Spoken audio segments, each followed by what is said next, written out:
Feldco Football Recap Live is brought to you by Feldco. For quality windows, siding, and doors, call 866-4FELDCO, Chicago's home renewal experts. Your Chicagoland and Northwest Indiana Chevy dealers, the official truck partner of the Chicago Bears. Hooters. At Hooters, originality isn't just one thing, it's everything. World-famous wings and more, served up by the iconic Hooters girl. Hooters, always original.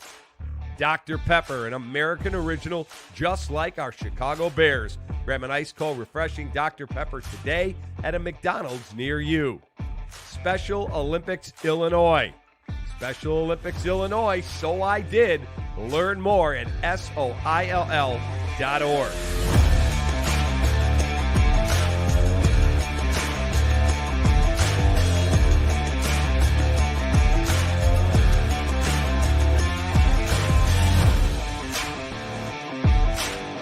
Take that. Hey, welcome into another fun, spirited edition of Feldco Football Recap Live with the great Olin Kreutz, the great Tommy Waddle. I'm David Kaplan. We have got a jam-packed show with player of the game and play of the game and drive of the game. But let's get right into it, gentlemen. Bears got a much-needed win. It's our Four Seasons heating, air conditioning, plumbing, and electric game breakdown. Olin, I'm starting with you this week. 24-18. Bears got a victory, something they had to have. And I texted with you earlier, with Tevin Jenkins going down, it seemed like the offensive line stepped up and did a better job in the second half. Do you concur? They did. They did play well in the second half, especially on those two drives. They ran the ball well. The coming out drive, and they went to an I formation. We talked about last week, who would they put at fullback, and they put Cole Kmet at fullback and went to some concepts that I think their run game coordinator is comfortable with. And it looked like they were all comfortable with those concepts, ran the ball well. We texted back and forth, Cap. I think by watching film, I think I mentioned it last week, the O-line looks like they have some injuries. I wondered if Tevin maybe just has multiple injuries after his rib got hit and he dropped to the ground and rolled around. I don't know what's going on there, but that did happen. But the offensive line did. They did play well. I thought that Swift – it's funny, Tom, I was going to ask you this. Yeah. Some players, they say you want to get a running back lathered up. I wonder if Swift is one of these guys, he gets lathered up through the pass game. You know, he got that screen, and they got a few check downs. And it seemed like it got him going a little bit. And then he started – there was one play, I don't know if you guys remember the first half, he bounced out to the right. And you can see Caleb Williams' gesture on film like, get downhill. Like he did a few of those bounces, but in the second half, he started sticking in there a little more. The O-line started moving the Rams D-line off the ball. And like you're saying, Cap, with a little different concepts, a little more getting the big guys rolling downhill. We talked about they'd be a little more comfortable at home.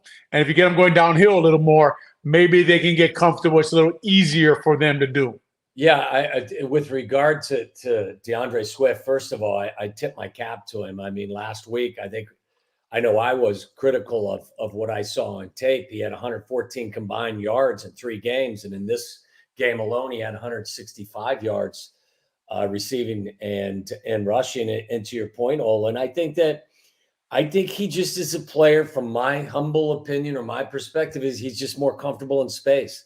Like certain guys like the kid that runs the ball for the Rams, that kid, like Iron Williams. Yeah, he's not the biggest guy in the world, but he's at home inside the interior of an offensive line or inside the front seven of a defense. And I just think that DeAndre feels better and more comfortable out in space. But I give him a lot of credit. I give a lot of credit, as you guys were talking to the entire offense for making the necessary adjustments. I can't imagine that when Shane Waldron came here, he ever thought he was basically going to be putting a backup guard in the backfield, or he was going to be using a tight end as a fullback. Like, that's just not the style that he runs. But based on, adjustments that were necessary to be made for them to get the running game going, those necessary adjustments were made. And you saw it. What was it? 28 carries for 131 yards, 4.7 yards per carry. So they did what was necessary to get the W.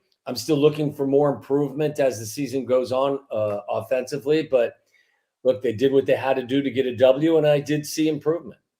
Olin, what did you think about Caleb's pre-snap routine? I saw you tweeting today, and you were talking about him pointing things out. Was that impressive to you? Is that unusual for a rookie, unusual for a Bears quarterback to see what he was doing at the line of scrimmage? Unusual for a rookie to be that involved in a lot of things. I even saw there was the play where he motioned to the sideline diamond, and they put the diamond formation to the field. So like he asked for the play, and he wanted to go to DJ Moore one-on-one on the left side of the field, and just miscommunication. But I'm sure, as Tom will tell you, it takes a while to get on the same page. But yes, he's trying to do a lot of work, Cap. And honestly, there's a saying that there's what winning looks like and there's what losing looks like. And that's what winning looks like. That's what quarterbacks do who win a lot of games in the NFL. They control everything at the line of scrimmage, right? They control protection. They control run or pass. They'll even make points on runs. By points, I mean you change the linebacker. Say me and the guard are working to a linebacker. He'll change what linebacker we're going to, and to give us the advantage on an angle on a run. And the fact that he's doing that, and I'm probably hoping a little bit that he was sliding the line that way to give Braxton help on verse, who he was really struggling with his bull rush all game.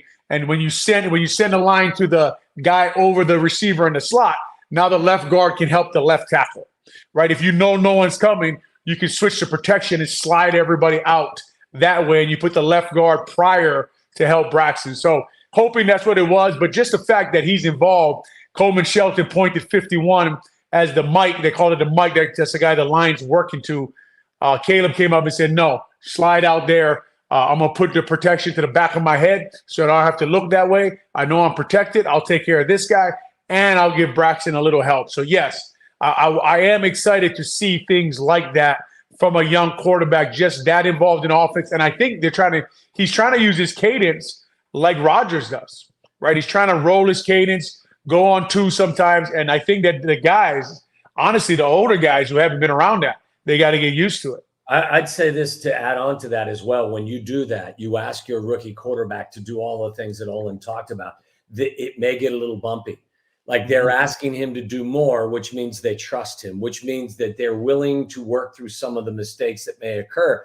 I don't know what's happening in other towns with young quarterbacks, but my guess is those guys are getting a little bit more help and asked to do less. Maybe I'm wrong, but I think that it allows me to be a little bit more relaxed with what my expectations are, because they're allowing him to kind of run things in a manner in which I don't think Olin, I mean, you tell me that they would normally let a rookie quarterback have this much control over what's happening play to play.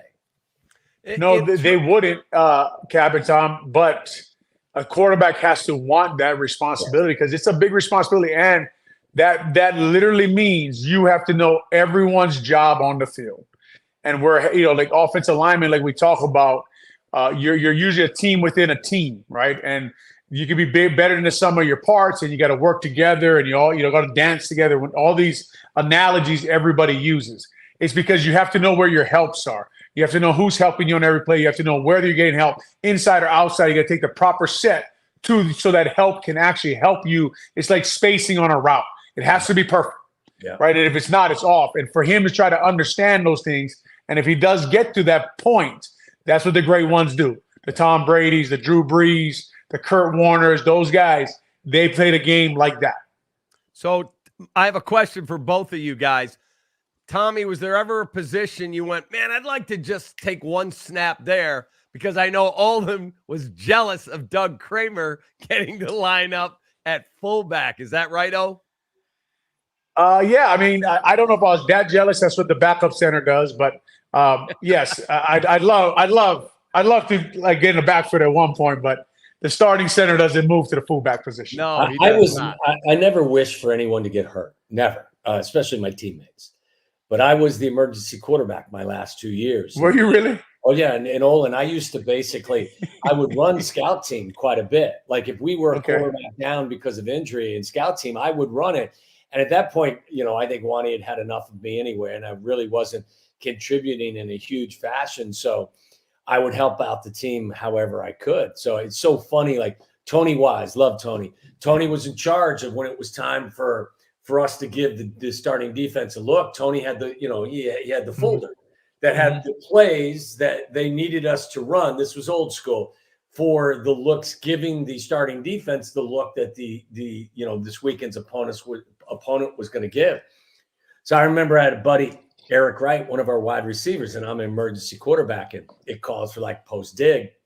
And I said, hey, run a post, but then fake the post and go to the corner. So I drop back, and Eric would run the post, and then he'd take it to the corner, and I drop back, and there's a void, and I just drop it right on a dime on him. He was like, touchdown. And defense is screaming, run the plays that are on the card. Run the plays that are on the card. And I just jumped and I looked at him. I said, well, what if you got to make an adjustment in the game? What if the receiver makes his adjustment? So like, I was a pain in the ass at that point in my career. So I was doing some of that shit to just irritate people. But no, to answer your question, Cap, I always wanted to take a snap as a quarterback in the league. It probably would have been an unmitigated disaster, but I thought I was hot shit running the scout team quarterback. Back in it would have been awesome. It would. It would have been awesome. It would have. I was just doing that tonight at Carmel, talking trash to the defense. I was just doing that tonight at the high school field, running cards. I don't mean to go off track here, but Tom, when's the last time you were like at a big time college practice, or do you know that they have the film up now that shows the play immediately after they do it? Yeah, I haven't been. It's been so long, Olin, that I haven't. It's crazy, man. Yeah. The advance. So, like, say you're running like 7-on-7. As soon as the play's done, you can look up at this huge screen, and the play's on the screen as soon as you're done. Wow, that's so crazy. Tommy, Friday night, my wife and I and her boss, the CEO of Lou Malnati's, and his wife, we went to see Carmel Catholic play, where Olin coaches, because their punter is the son of someone my wife works with up at Malnati's. I talked to OG before the game. And then my wife got a field pass. They gave you a field pass. I was down there. I just walked down there, but we sat up in the stands. But my wife was scope locked on Olin coaching, and they ended up blowing this team out. But she's like, "Look at him." I go, "What?" She's like, "They're up like 28 points, and look how locked in he is with those kids over there. Like, as soon as they scored, he goes to the TV monitor." Listen, when the twos go in high school, somebody could get hurt. You better be locked in. My wife was so impressed. You better be a part of the game when the twos get in, because half of those guys, they don't know which direction they're going. Listen, it was super impressive. He's a teacher. He's a teacher. He's a teacher. Yeah, it was super, super cool. Hey, it's time for Caleb Williams Winging It, brought to you by our great partners at Hooters, where they have the best wings. And we will be live at Hooters next week, the 8th at O'Hare. Hooters at O'Hare. It's right outside the airport, right on Higgins Road. Tommy will be there, and Alex Brown's going to be in for the OG because he's got football practice. But Caleb Williams, 17 of 23 for a $157, a touchdown, no turnovers. He ran for 12 more yards. So a good day. What did you guys think of Caleb's performance in comparison to the other three games? I know he didn't throw for 363 like he did the week prior, but I thought it was his best game when I watched the all 22. What about you guys with your trained eye? You know what? I thought he played a really controlled game. And I think one of the biggest things that you said, Cap, is 0 turnovers. And I think it played a huge role in them actually beating the Rams, because if you watch the film, the Rams did some really interesting things on offense to make plays. And defensively, they play hard. They're not great, but they play hard. I thought the difference in the game was the fact that the Rams got bogged down in the red zone, and the fact that the Bears were able to take care of the football and win the turnover battle. But I thought Caleb played well. I thought he played, he did a lot of nice things, dumping the ball down, taking what the defense was giving him. I think when I watched the film, I sent you some video, Cap, about, and not to be overly critical, but to point out plays that were there for Caleb to make down the field. And I think at this particular time, especially after what has transpired the first 3 weeks, you remember last week I said I was hoping they were going to scale some stuff back and keep it really simple. And I think that instead of trying to take some aggressive shots downfield. He basically chose to dump the ball off at times where he was taking more risks before, which is fine. I think just as time goes on, he will learn when to take that check down and when to actually push the ball downfield. And it will come as a result of what he sees. Like, I think as quarterbacks get a little bit more advanced, they'll hit the check down sooner rather than later when they see what route combination is matched up against the defense that unfolds. And they quickly recognize that this route combo doesn't work against that defense. They'll hold it a little bit, even though the flat is open, when they realize that their route combo is going to work against the defense they're facing. So I showed you a couple examples on film where I thought that Caleb, if he was a little bit more patient, would have actually pushed the ball downfield to roam on a couple situations. But with that said, that's me kind of nitpicking on a rookie quarterback.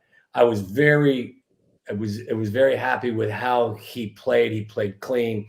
And I think he made progress. And I think some of the things that I just mentioned will start to happen as time goes on as well.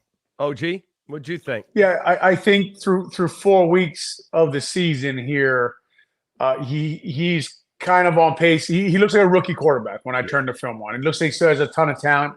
And you see throws like he threw to Cole Kmet or DJ Moore on the 4.8 white linebacker.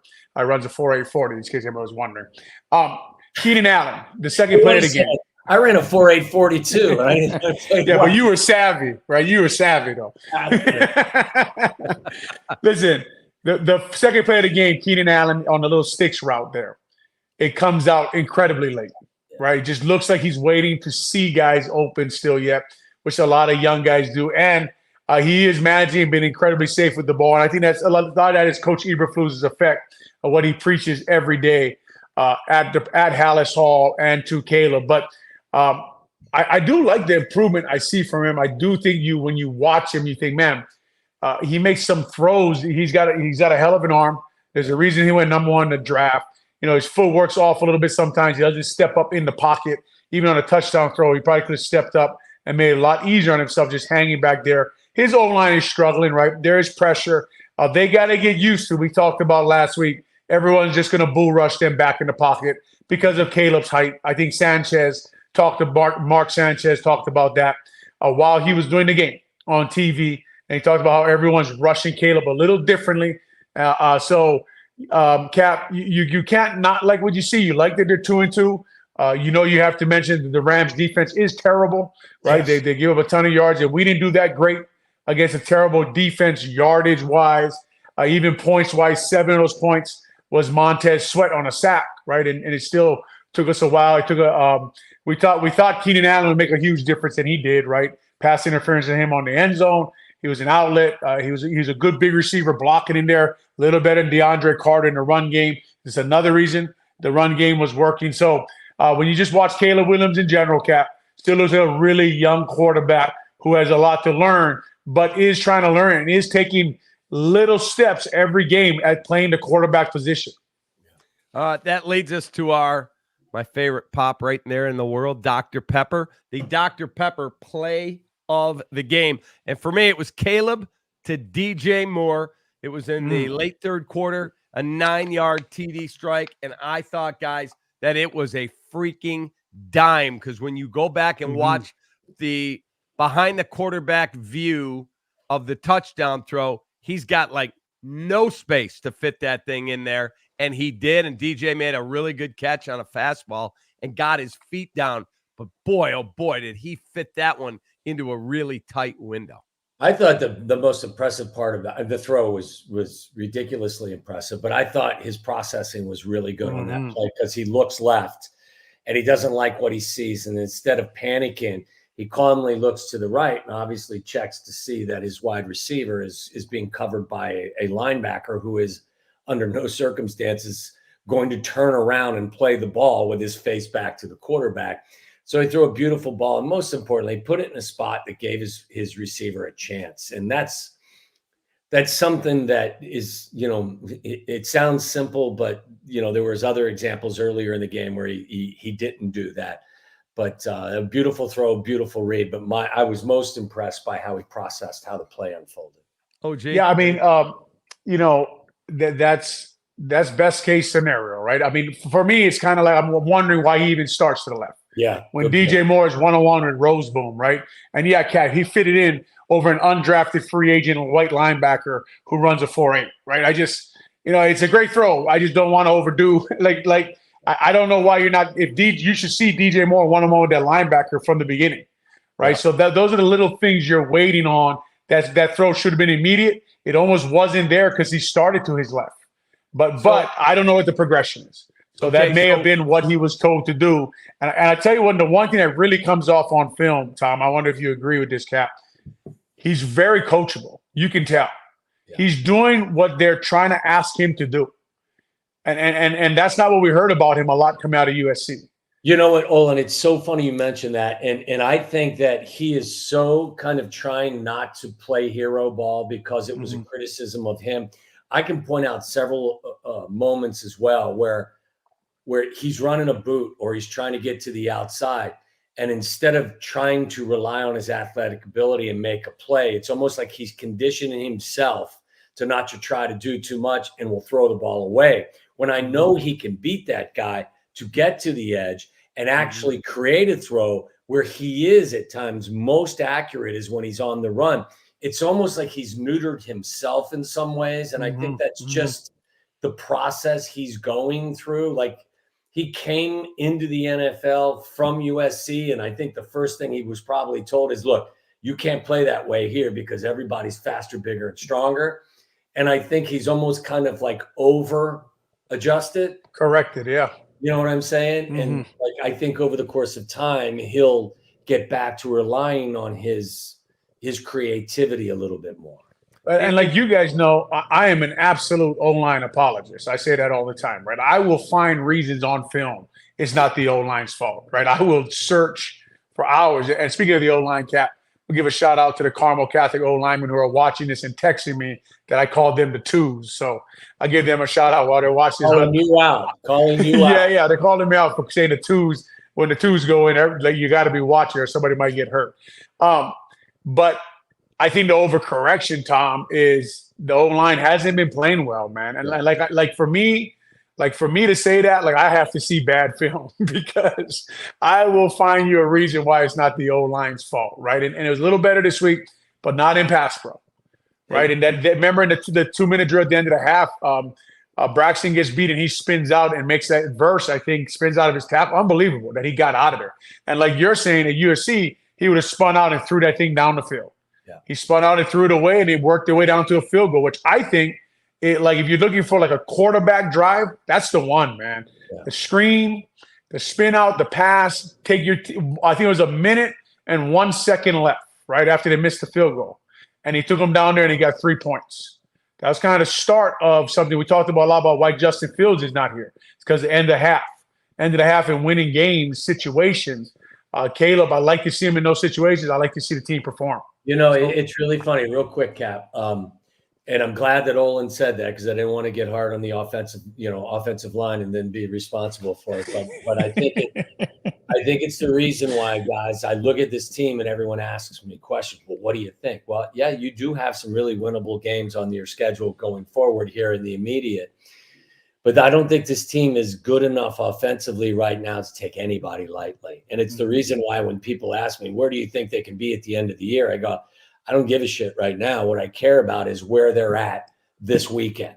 And I think that like I have brought back in all my expectations and all of my focus into a week by week approach to trying to get better on offense.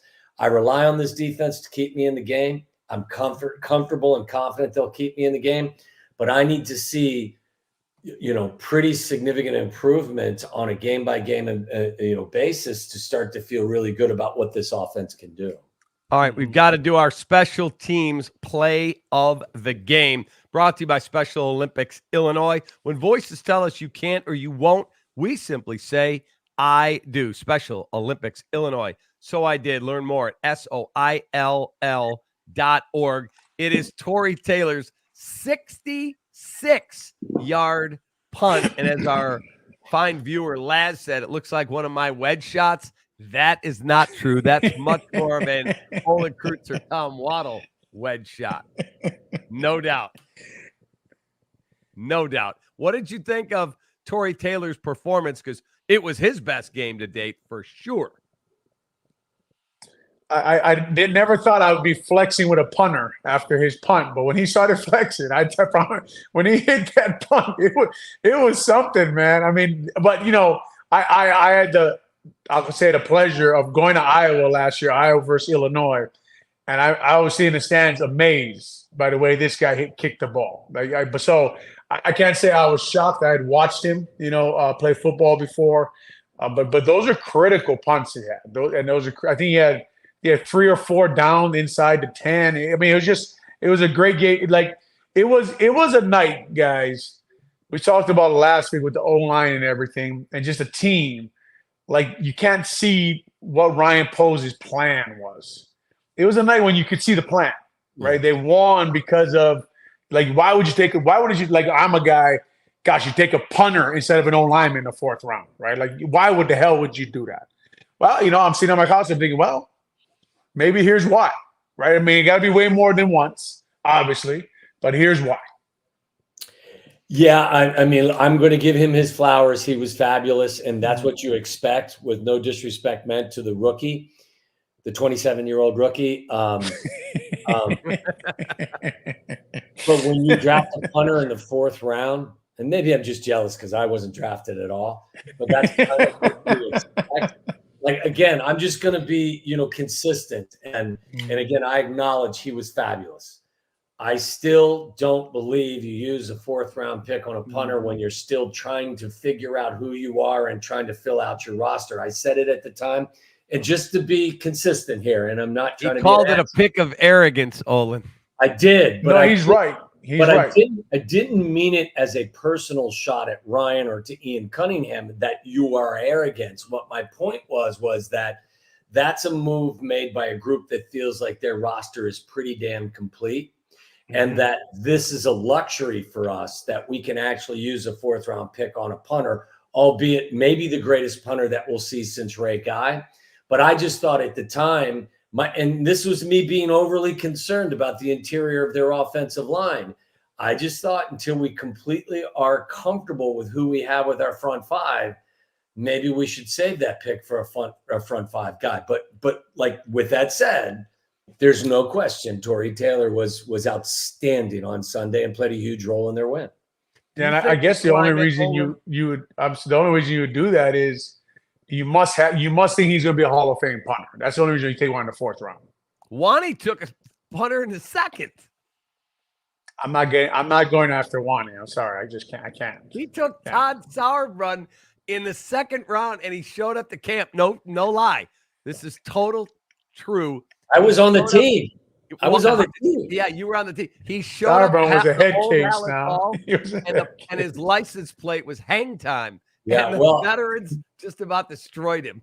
And prior to that, one of my best friends on the team was Chris Gardocki. We used the 3rd round pick on him a couple of years after I was in the league and on the team. So we have a long history of spending high draft currency on kickers. We just do. I mean, that's who we are. Now Buffalo took in the 5th round, a few picks later, they took the Georgia center. So you can just go through there and say, okay, I think the Lions took Manu Giovanni. The Lions keep building their offensive line, right? I mean, they take an offensive lineman in the 4th round. So and they've got the best offensive line, maybe. All I'm saying, if you're good with the punter cap, stop talking about the offensive line in the morning. That's all I'm saying. Wow. If you're cheering on the punter and the receiver, stop talking bad about the big guys up front. I have a sponsored segment that I have to pick special teams player of the game. But you were cheering them on, the punter, and you were happy with the picks. You're a big wide receiver punter guy. So I would have taken, if I could go back and do the draft again, I would take, looking at what I got now, I would take Olufashanu at 9. Because 7 offensive linemen, I was telling this to Tommy the other day, 7 offensive linemen went after Roma Dunze, or you love Roma Dunze, good football player, take him and then take the Carolina 2nd round pick and trade your way back into the 1st round and get yourself another lineman. Yeah. Well, it's just skipping linemen for years now, right? So It's a problem on the team, and I'm sure they knew that this position was, they got to be watching camp, right? They got to be watching preseason games. They know, so maybe they're going to plan to build it in a year or two. Who knows? Boy, when you have veteran players like they acquired, like Keenan Allen in the final year of his deal, it looks to me like they're trying to think they can win. Well, and look, like I think that, you can maybe live on that edge if in fact you have a veteran quarterback, but when you're trying to develop the first pick of the draft, not just a rookie quarterback, but the first pick of the draft, that was the only concern I had. It's the only reason why I critiqued the pick, with using it on a punter is that I just didn't think that they were finished molding that offensive line that was oh so important in front of a rookie quarterback. Again, it's not a shot at Torrey Taylor. Torrey Taylor may end up being the greatest punter in the history of the National Football League. I was just more concerned about the development of your rookie quarterback than I was your ability to perform great on special teams. The thing, though, we talked about the plan, and you saw on that touchdown run with the three receivers on the field and Cole Kmet, and they just hit Cole Kmet. That was another nice throw, the layer. They ran like a play pass power, pulled the guard, and he layered that ball over the linebacker, Cole Kmet, which is a really nice pass, right? And the next play was a touchdown, the 36-yard touchdown by Swift. You could see when they line up, DJ Moore, Keenan Allen, and Rome Odunze and Cole Kmet, they get a light box. By that I mean you have enough blockers for the defenders playing the run. And then lined up with only 6 in the box, which you don't see a lot of times. But if you're so scared of receivers, you're going to play coverage, right? So, again, I know not a great defense or whatever, but for one night, for one day, you see what Ryan Poles' plan on. A good receiver can help the offensive line by taking defenders out of the box. But we'll take a quick timeout. We'll come back. A lot more to do. We got to preview the Panthers game. We got to give out players of the game. I picked 2 this week, so we'll be right back on Feldco. I guess we don't get to pick, me and Tom. Hey, Dad, we're running low. We'll be all right. What is going on here? Insulation? I'm chilly. I can't help you with the decoration, but I can help you replace these windows fast. Right now, buy one window and you'll get one free. Plus, no interest until 2025. And we'll get it done Feldco fast. Buy one window, get one free, and soon. Hurry. Call now. Call 866 for Feldco. Apt. For the best appliances for football season, shop at Apt. Pleasing people since 1936. Find them at apt.com.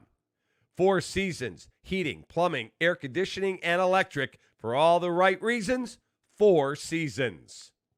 Join the Illinois Tollway at Contracting with Government, a roadmap for business opportunities.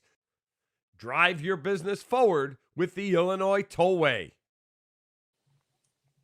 All right, time for our drive of the game, the Chevy drive of the game.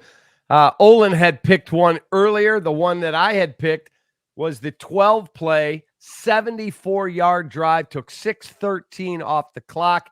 Caleb Williams to DJ Moore, a 9-yard touchdown pass that gave the Bears a much-needed 7 points. And that leads us right into our Apt Electronics players of the game. DeAndre Swift and Jaquan Brisker. For Swift, 16 carries, 93 yards rushing, 7 catches, 72 yards receiving.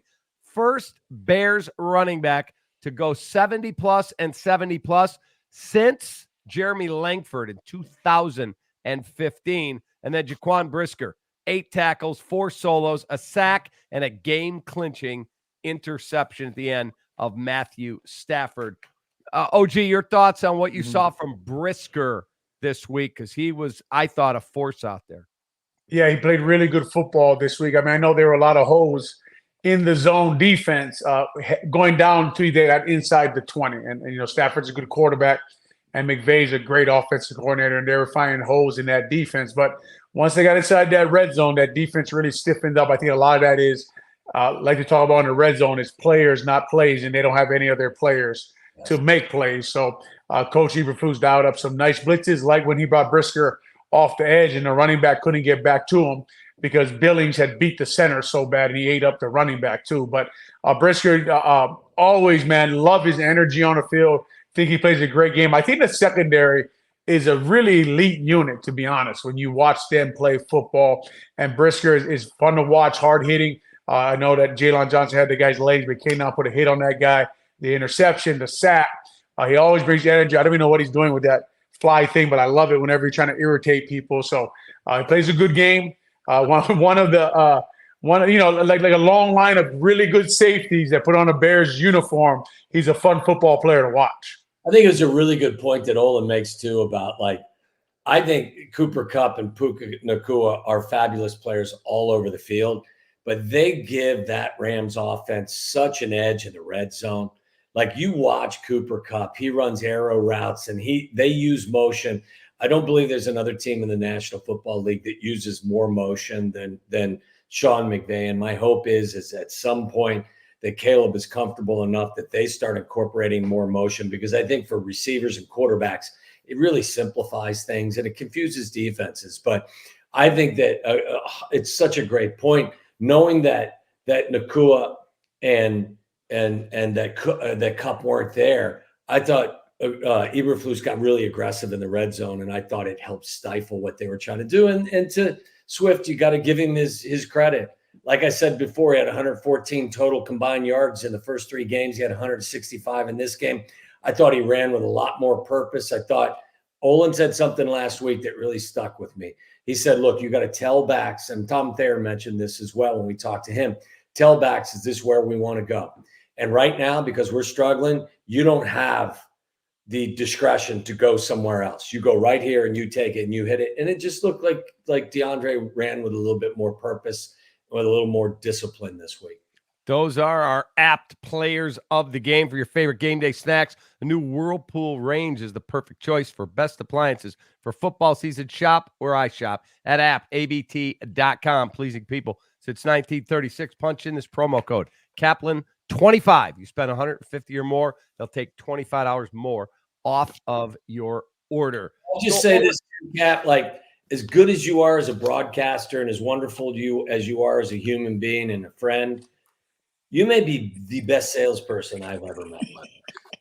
And I mean, whenever you get that many compliments, Cap, something's coming down the pipe. Nolan, I mean that in a positive way. No, he's amazing. It's crazy. Yeah.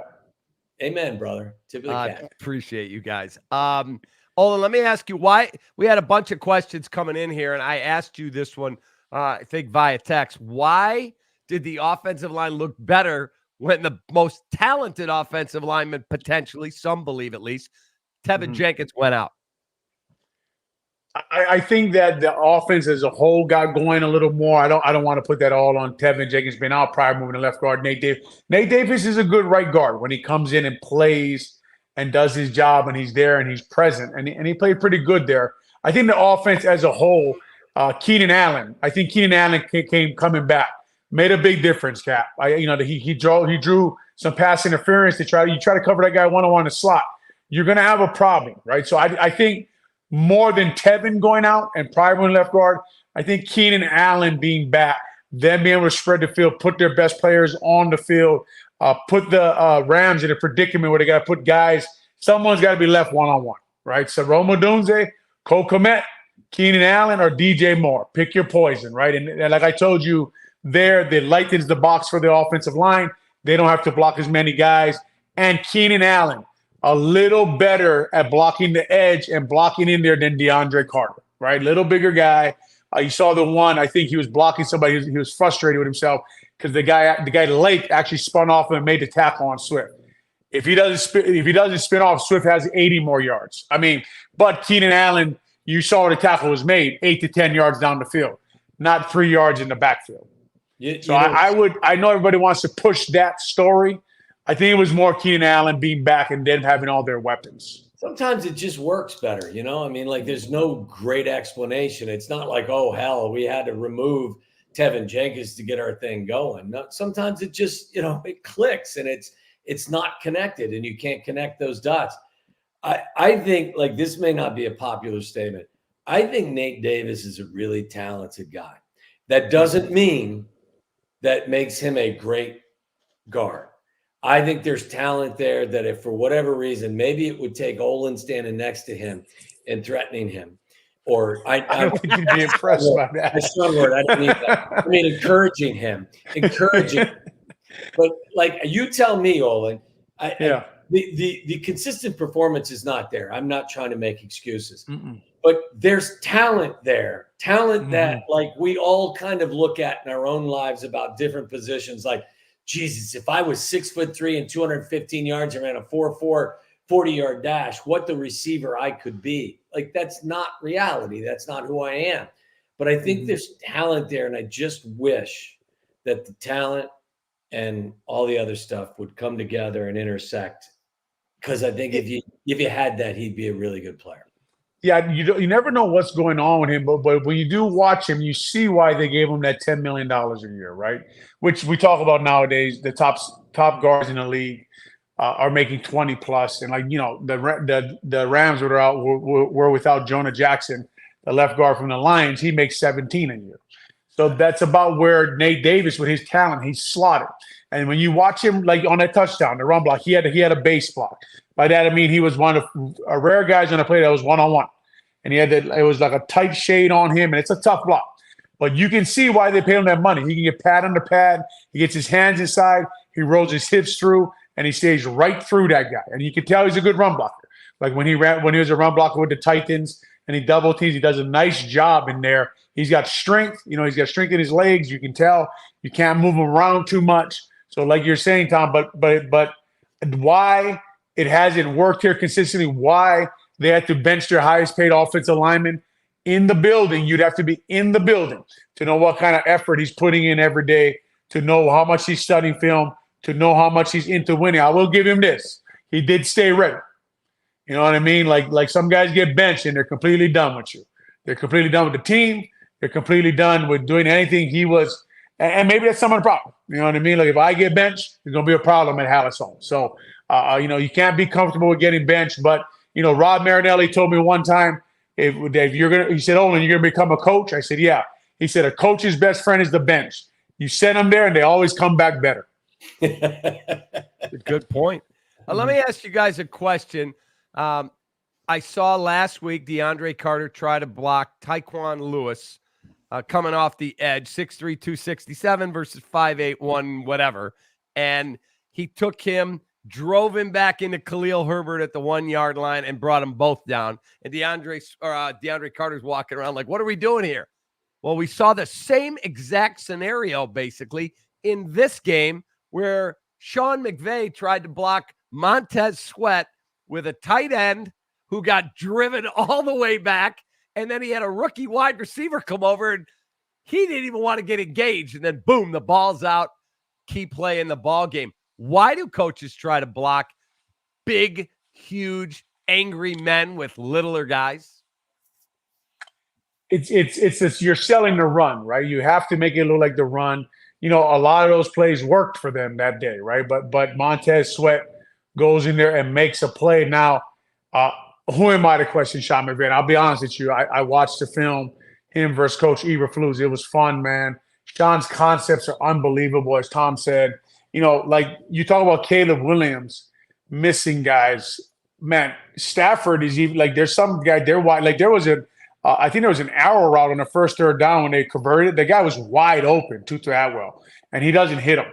So Sean McVay gets guys open, the motions.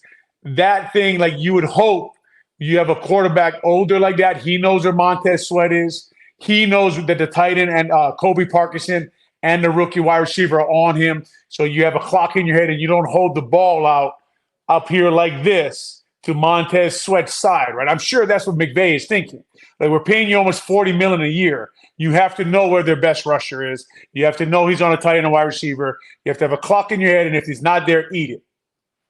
Yeah, and like, listen, sometimes even the best design play doesn't work. The other guy beats you. I mean, that guy, Montez makes $20+ million a year. Was it a sound concept?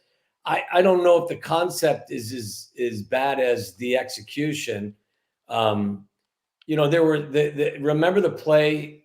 What was it? Was it against the Colts where I heard people being upset with. Why in the world would you leave Cole Kmet one-on-one with Latu from, I think it was, with the Colts? And the reason is because the play is designed so that Cole has inside double team help by Mercedes Lewis. And the one thing you ask Cole not to do is get beat to the outside. Like sometimes it's the play design may not be the most sound play design, but if in fact you execute it properly, it's got a chance to work. And as Olin just said, like with Matthew Stafford, like even a guy who's been in the league for 15 years is maybe it's just a matter of being able to feel the rush. Maybe it was a guy who was a step away. Not everything's going to be perfect, you know? I mean, you just you can't fake your run. You can't fake the run and not have tight ends block defensive ends, right? You can't make it look that way. So you're taking your play action passes out. And look, Matthew Stafford's cap number is 46.1 million cap. He has some responsibility here. Yes. You know what I mean? Like, you may be the highest paid in the whole building. Like, you have to know Montez Sweat is one-on-one with now a tight end they gave pretty good money to. And a tight, like people just say tight end. I think Colby Parkinson is 6'7", like 270. Like, he's not this like 150-pound tight end. Like, he's a big guy too. So, and if you count there, I think Stafford had like 3 or 4 seconds. But the ball's got to come out. You can't fumble that. And I know as well as anybody, you're trying to get that run fake, and if you keep putting your tackles out there, it won't look like run to the linebackers. And by the way, Olin, this narrative out there that the players were bigger now than back in the day. Did you tell Tom? Did you tell Tom what I sent you? He said I sent him Megatron sending by DK Metcalf. Oh, wow. Yeah. And he's making him look small. And I said, Cap. And Megatron looks like Jabbar next to him. Yeah. Oh, Megatron was a monster, man. Megatron was a monster. He was a phenomenal. You know, he came, and by the way, he came out of Georgia Tech, where I think that they didn't throw it very frequently either. They were a triple option, right? Yeah, they were running option too. Guarantee he would have portaled. Guarantee he would. Nowadays, he would have portaled. He'd be out of there so fast. Georgia or Alabama. Yes. But you know what? Like, I give Detroit a lot of credit for taking a receiver from an option offense where they took him, because they realized how damn good he was. I think they took him second. Yes. Mm-hmm. Yeah. Crazy. Crazy. All right, let's take a look ahead at the Carolina Panthers. The Carolina Panthers game is our look ahead with Andy Dalton coming in. And it's brought to you by our great partners at the Illinois Tollway. Contracting with government, they have a roadmap for business opportunities for you. It is the Illinois Tollway. Click that QR code right there on your screen, and you could sign up for their great event coming up in early November. Andy Dalton, 539 yards, 5 TDs to 1 pick. He's got to be motivated, right, Tommy, coming in here, because the Bears probably, he doesn't feel treated him the right way. They yanked him out and then gave it to Justin, who Nagy said wasn't ready, and he never got back on the field. Yeah, I mean, look, I think that all sounds good. I don't know that Andy Dalton is walking around right now with a chip on his shoulder because the Bears did what you just described. I think Andy Dalton steps in as a veteran quarterback who has seen it all, has done it all, maybe not at, a Hall of Fame level, but he's had a pretty accomplished career. I think with Canales, directing things now, I think that he probably feels really comfortable. I'm not going to lie to you. I haven't spent a lot of time looking at Carolina just yet, because I spent more time looking at the Bears and the Rams today. But I guess the one thing I would say is a couple of things I would say. It's a game you should win. Doesn't mean you're going to win, but it's a game you should win because you're a more talented team and they're coming to your place. Don't take them lightly because you have a veteran quarterback and a creative offensive mind. And they're looking to kind of establish themselves and prove themselves. So I just don't think this Bears team is as accomplished right now, especially on the offensive side of the ball, that you could take anyone lightly. So my guess is they will be prepared to play. But certainly this is not a layup. There are no layups right now for this team. OG? Yeah, the first thing I did was I was so worried about this game because I was thinking about Derek Brown, right? The monster nose guard in the middle for the Panthers. And I saw he was on IR, and I said, man, Thank goodness. I remember when I played, Tom. You would always talk like, "Can't wait to face that guy. I want to face the best guys in the league." And if they're out, I was so happy. Yeah. But Derek Brown's, that's go the ahead. biggest piece of, that's such crap. I was always hoping that like Daryl, Daryl Green from Washington or Albert Lewis from Kansas City. I was hoping they had food poisoning on Sunday. That nonsense that I want to beat the best, be the best. No, I want to play the least, the path of least resistance on every Sunday. I mean, that sounds great, but no, I want to play a guy who's not as talented as the guy that's on the depth chart ahead of me. I'm telling you, man, Derek Brown is an absolute game wrecker in the sense of the first guy the Bears faces here, T'Vondre Sweat from the Titans. So him being out helps, right? Cap, they have a very good offensive line now. They've got a lot of money and a lot of assets in an offensive line. Just a little, if anything, talk about that defense, you have to worry about them stopping the run a little bit. Matthew Stafford is finding holes in the zone. He does have his weapons. So a challenge for this defense and Coach Eberflus, right? Going to this game from what we just saw this past week, our defense is so good. But if you're worried about anything, you're worried about, okay, there's been a little leaky against the run, especially when that backup defensive line comes in. And then, on film now, Sean McVay showed you where to go in the zones with that football. So kind of coming off of this like perfect storm of you just played Sean McVay. He found a hose in your defense. He found a way to run the ball. Now can the Panthers put it in the end zone? As far as defensively for the Panthers, they have a ton of injuries, man.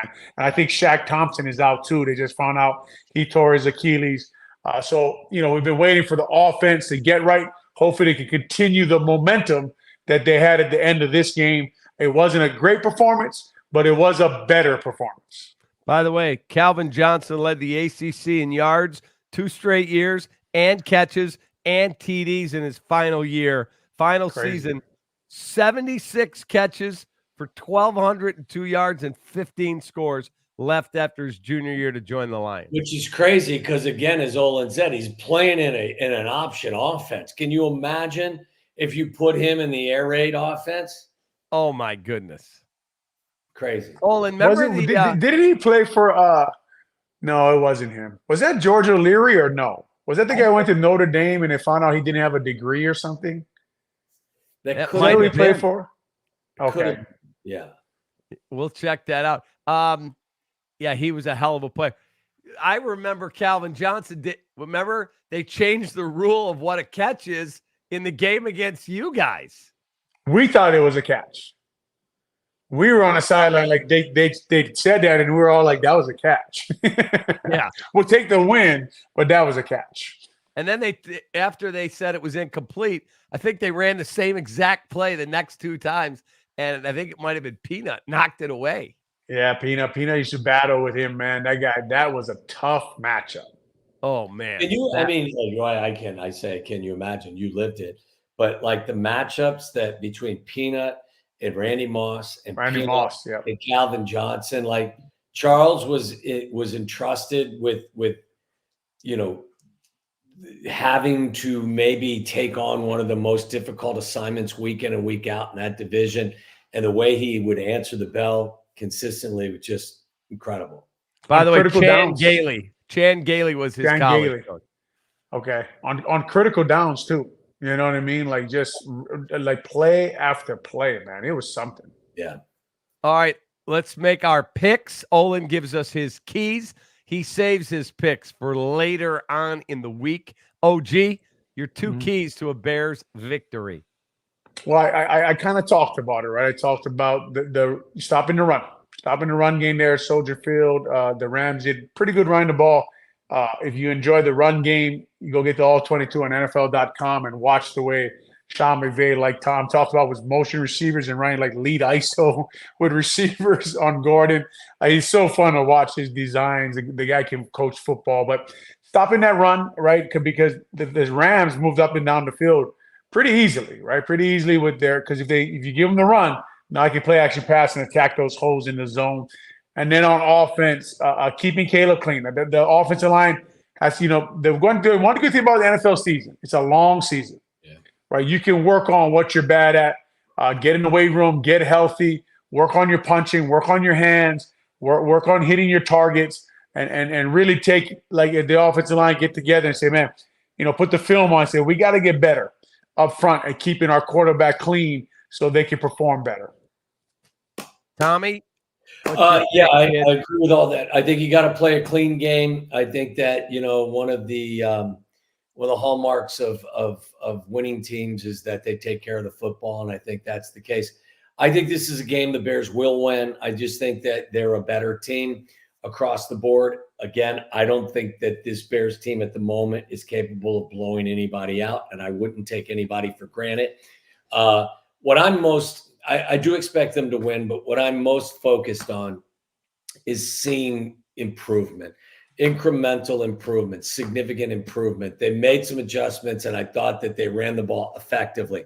Now I need to see the quarterback play smart, but also mix in some downfield shot plays. Like, if you look at the list of 20-plus yard plays, the Bears are dead last. Big plays, this Bears offense is dead last. So I'm not asking him to be risky, but I'm asking him to be judicious with how he is choosing to move the ball down the field. So I think they win this game. I would say, again, by 5, 6, 7 points. But most importantly to me is I want to see the improvement from the offense. I have the Bears 27-17. I do think they win the football game. I'll be surprised if they don't win the game. But as you guys have astutely said, you take anybody lightly when you're this Bears team. Yeah. And you could wake up on Monday and go, how in the F did we lose to them? Yeah. Well, and I think, guys, it's just really important for them. Like, look, I'm not thinking about postseason play. I'm looking at this team now differently. I'm looking at them week to week, and I want to watch them closely make offensive improvement. But if, in fact, you are looking with a wide-angle lens, this is haymaking time. You can't get to the second half of the season and then be trying to play catch-up, because you've lost a couple of these winnable games, because the competition down the road is going to be significantly harder. OG, who do you play this week, buddy?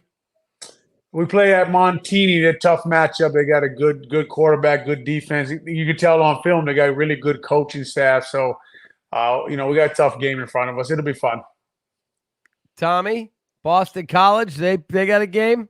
I'm sure they do. I don't know exactly who they're playing. I'm hoping that their quarterback comes back. I think they just snuck by Western Kentucky. I'll say this, though. Bill O'Brien has restored kind of the pride in the football program. We've never been, since the Flutie years, we've never been a powerhouse.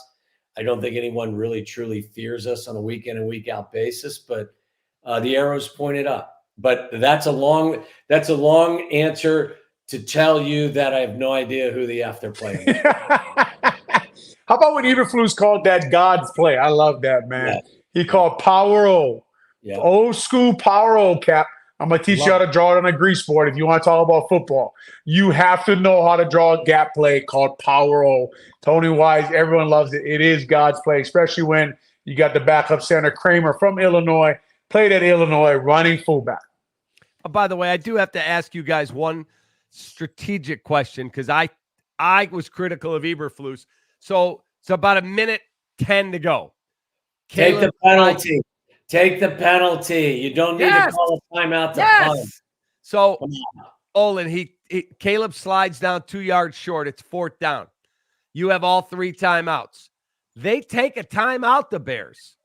Take a timeout. Why would you not you got a kicker that can kick it to freaking Racine. Why would you not? Now, I don't remember this. Did they let the clock run all the way down and then take the timeout? Or they let it run down to 1 second and then took a timeout. Okay. Why not take the delay? What if a fluke happens and they score? And Matthew Stafford hits a 90-yard pass, which wouldn't be a fluke for Stafford. That would not be a fluke. Now all of a sudden you would be crying. You need that timeout. I didn't even notice that, and you're right, Cap. That is not, and that's 2 weeks in a row now. It's 2 weeks in a row. You're a little, maybe he's got a. I don't know. He's so good at calling plays, but little attention to detail. You got to make sure that's there, because as the season goes on, your focus has got to be critical. Especially when your team's margin of error is about this big. Correct. So it may not have bit you in the ass this week, but there's a good chance that if you get to the second half of the season and you're playing more talented teams, those types of mistakes will be magnified. It's a great point, Cap, and it's something that I don't believe when you and Jonathan talked to him this week that the answer he gave you made sense or it was not a good answer. No. What was his answer, Cap? His answer was, we were at the 45-yard line, and that is the sweet spot for Torrey Taylor, so we wanted to keep him right there. So we didn't want to take the 5-yard penalty. I'm like, this dude kicks at 66 yards in the air. What are you talking about, Coach? Well, I guess maybe he's saying that's where he likes to kill it inside the 10-yard line. Maybe that's where he does his I don't know how he does that, but you're gonna spend a 4th round pick on a punter. That dude better be able to make that thing go back like this from anywhere on the field. No question about it. Hey guys, have a great week. Appreciate you greatly. Yeah. That's it. Old school ball players, man. We don't like talking about punters. You know what I mean? But it is 2024 and everything's okay nowadays. That's it. Well, we don't want to go there because we get started, man. I may get myself in a lot of trouble. You guys have a great week, and we'll talk to you. Olin, thanks, you will guys, not be man. with us next week. We have Alex Brown in for Olin. Tommy it's and a good I. replacement, AB. AB will all be at Hooters by O'Hare on Higgins Road. Call Hooters. Get a reservation. Should be a lot of fun. For Tommy, for Olin, I'm Cap. Take that. Thanks, guys. Hey, Dad, we're running low. We'll be all right. What is going on here? Insulation? I'm chilly. I can't help you with a decoration, but I can help you replace these windows fast. Right now, buy one window and you'll get one free. Plus, no interest until 2025. And we'll get it done Feldco fast. Buy one window, get one free, and soon. Hurry. Call now. Call 866 for Feldco. Feldco Football Recap Live is brought to you by Feldco. For quality windows, siding, and doors, call 866-4FELDCO, Chicago's home renewal experts. Your Chicagoland and Northwest Indiana Chevy dealers, the official truck partner of the Chicago Bears. Hooters. At Hooters, originality isn't just one thing, it's everything. World-famous wings and more, served up by the iconic Hooters girl. Hooters, always original. Dr. Pepper, an American original, just like our Chicago Bears. Grab an ice-cold, refreshing Dr. Pepper today at a McDonald's near you. Special Olympics Illinois. Special Olympics Illinois, so I did. Learn more at SOILL.org. Apt. For the best appliances for football season, shop at Apt. Pleasing people since 1936. Find them at apt.com. 4 Seasons, heating, plumbing, air conditioning, and electric. For all the right reasons, 4 Seasons. Join the Illinois Tollway at Contracting with Government, a roadmap for business opportunities. Drive your business forward with the Illinois Tollway. Some days, you've got big things to care about. Like that. And that. Luckily, the Whirlpool Smart Range automatically updates itself with features like Air Fry. So you can worry less about keeping up with the latest tech and care more about keeping up with the latest trends. Say cheese. Everyday care, Whirlpool. To see the full line of Whirlpool appliances, shop at Apt. Pleasing people since 1936.